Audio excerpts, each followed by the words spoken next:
That's See you, okay. Gregory. It's okay. It makes me less nervous. Bye. I just turned it on. Oh, okay. My hair's fluffy, but don't. Okay. It's not fluffy. It's a little fluffy. It's not fluffy. Hey guys. Welcome to my vlog. What's your favorite animal that you've met? A sea lion. I love sea lions. I don't know why.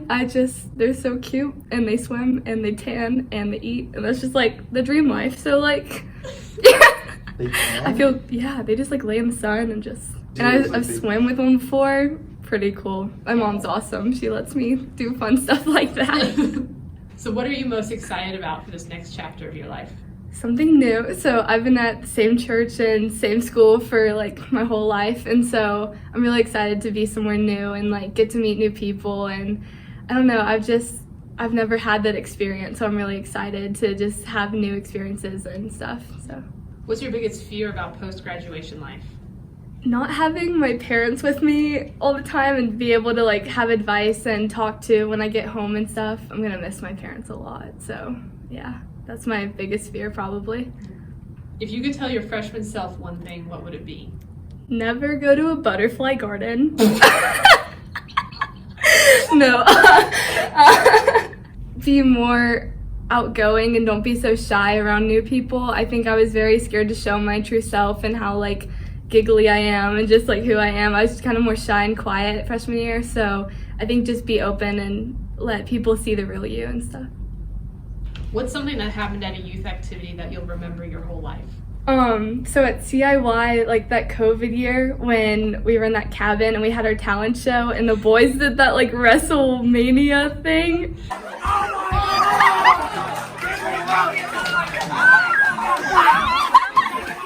That was the funniest thing I've ever seen in my whole life. Just all the guys, like even Jason, who's like normally kind of quiet, just like showing his true self.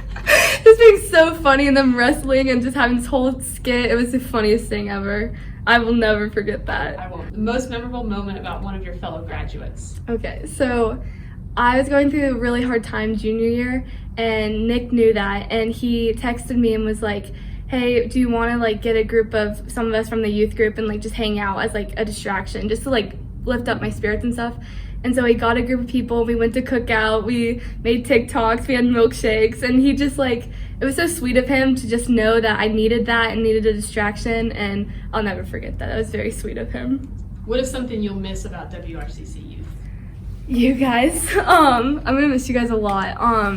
So Brendan, you always like take the time to write like full-length documents about things I'm confused about and or like just want to know more about, and I'm so grateful for that because like I don't think other people would take the time to do that. And then Beatty, you like when I'm going through when I'm going through a hard time, you would always take me out for coffee or food and like just talk to me like a real person, and like we're always on the same level, and I'm just very grateful for you guys. So yeah. Love you too.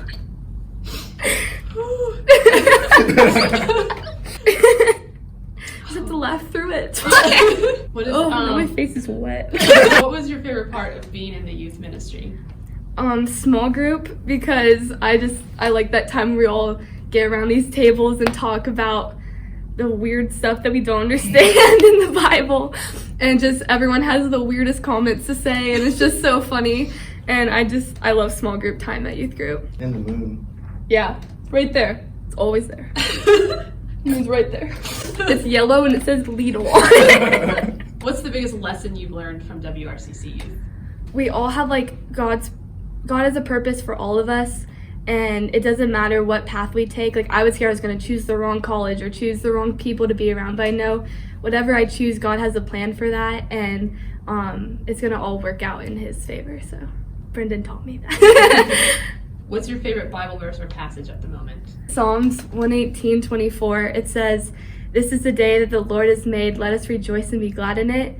And I like that verse because I am a pretty happy person normally, and I think I sometimes just take it for granted how like the reason I'm probably happy is because God put this joy in me, and like I should rejoice every day that I'm like one of his children and I get to be on this earth for him. So yeah. Why should new freshmen make youth activities a priority in high school? the relationships you make here help your relationship with God grow, and so you need to come to youth group to have that experience and help your relationship grow with God. What's your biggest piece of advice for a new 6th grader? Be yourself, talk as much as you can, be open. Don't be scared of the older classmen. We all like you guys. I think I was like kind of intimidated by some of the older kids when I was there, but like everyone loves everybody here, so there's no need to be scared or anything. No, don't put that in. What do you want your parents to know about your time in high school? We're gonna be here for a while. To There's your just so parents. much that my parents have done that I like. It's gonna be weird living without them and like being on my own, because it's like they're always there for me. I can always talk and like just be completely myself in front of them, and I think I have such a good relationship with them that I'm very grateful for how they like brought me up in a place where I can just be open and not feel like I can't tell them anything, because I basically tell them everything. So I'm very grateful for that. Is there someone at WRCC that you want to thank who might not expect it? Sam and Betty Farley, they are just the sweetest people, and every time I come to church they greet me with the biggest smiles, and they've always written me letters when I like sing or like got baptized. They would just write me letters saying like they're so proud of me, or like they loved the way I sang, and that was just such a sweet thing they did. So, and I just love seeing them every Sunday. Awesome. What's one gift that God has given you that you plan on using for kingdom work in your life? I think singing. I want to hopefully do something in college where I can like help like my singing, like do it somewhere like in a youth group, or not in a youth group, but like somewhere. And then I also think just like I smile a lot, and so I think that's like opening to people that they know they can like talk to me, and so I can help bring people to Christ that way. That was hard.